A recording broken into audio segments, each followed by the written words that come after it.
پیارے دوستو، السلام علیکم۔ آج کی ہماری کہانی کا عنوان ہے میاں بیوی کا رشتہ۔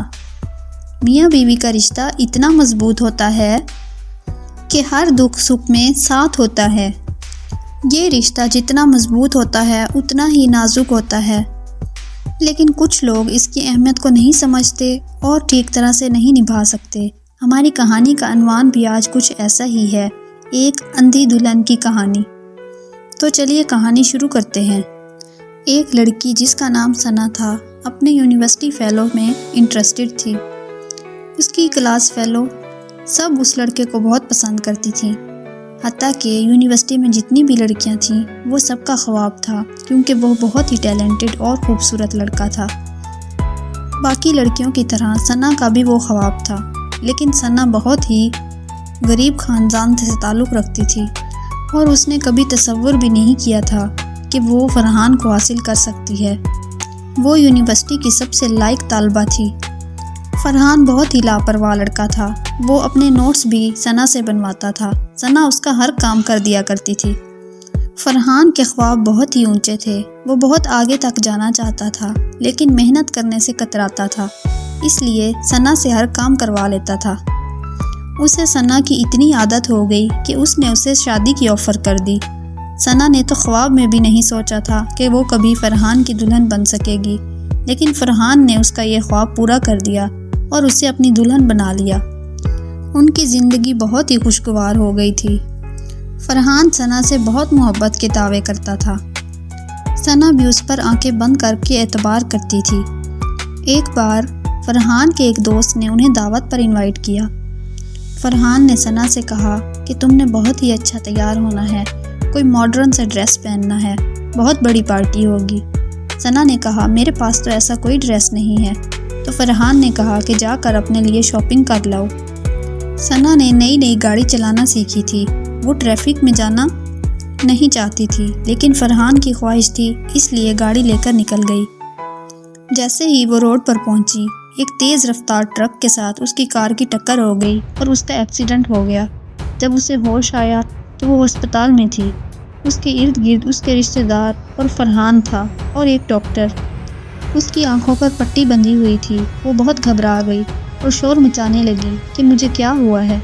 ڈاکٹر نے اسے حوصلہ دیا اور کہا کہ آپ بیڈ پر ہی رہیں اور آرام سے رہیں، ابھی آپ کا آپریشن ہوا ہے، زیادہ حرکت کرنا آپ کے لیے ٹھیک نہیں۔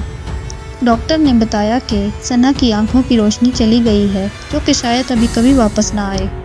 یہ سن کر ثنا تڑپ اٹھی اور اس کے پیروں کے نیچے سے زمین نکل گئی۔ وہ بہت روئی اور فرحان کا ہاتھ پکڑ لیا، لیکن فرحان نے اس کو حوصلہ دینے کے بجائے آہستہ سے اپنا ہاتھ چھڑوا لیا اور کہا کہ چلو گھر چلتے ہیں۔ گھر واپسی پر فرحان کا رویہ آہستہ آہستہ ثنا کے ساتھ بدلنے لگا۔ وہ فرحان جو ہر وقت اس کے پاس رہنے کے بہانے ڈھونڈتا تھا، اب آہستہ آہستہ اس سے دور ہونے لگا۔ ثنا کو اس وقت فرحان کے سہارے کی بہت ضرورت تھی، لیکن فرحان غائب رہنے لگا، رات بھر گھر سے غائب ہو جاتا۔ ثنا کو دروازوں کے کھلنے اور بند ہونے کی آواز آتی، کسی کی سرگوشیوں اور بولنے کی آوازیں آتی، لیکن وہ چپ کر کے سب کچھ محسوس کر رہی تھی۔ ثنا کے دل میں طرح طرح کے وسوسے آنے لگے۔ ایک دن ثنا نے فرحان سے بات کرنے کا ارادہ کیا۔ وہ اس کی اسٹڈی ٹیبل تک گئی۔ وہ اسے ڈھونڈنے کے لیے آواز لگانے ہی والی تھی کہ اس نے کچھ آوازیں سنی اور وہ چپ کر کے آواز کی سمت چل پڑی۔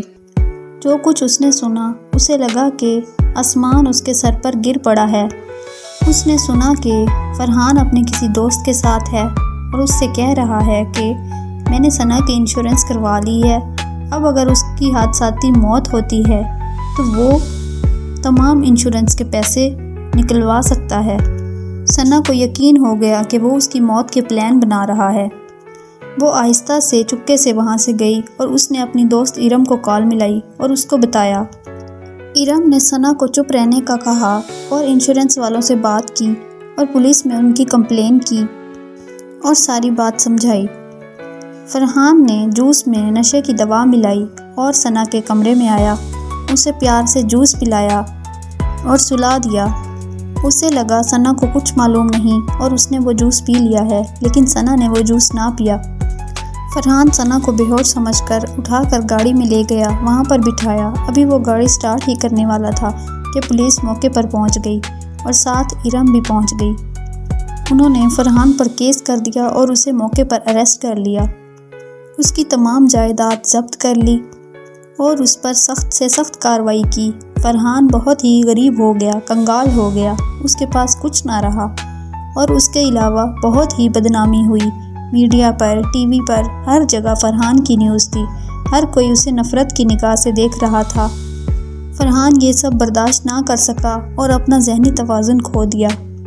آج وہ جیل میں پڑا اپنی سزا بھگت رہا ہے اور اس کا علاج چل رہا ہے۔ ثنا نے ارم کی مدد سے اپنے حصے کی جائیداد سے ایک فلاحی ادارہ کھول لیا جہاں پر وہ بے سہارا عورتوں کو سہارا دیتی تھی۔